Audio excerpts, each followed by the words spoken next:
உள்ளத்தில நல்ல உள்ளம் தூங்கியதில்ல.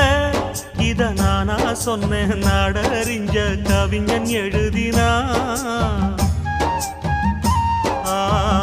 இன்ப துன்பம் ரெண்டும் நம்ம கையில இல்ல.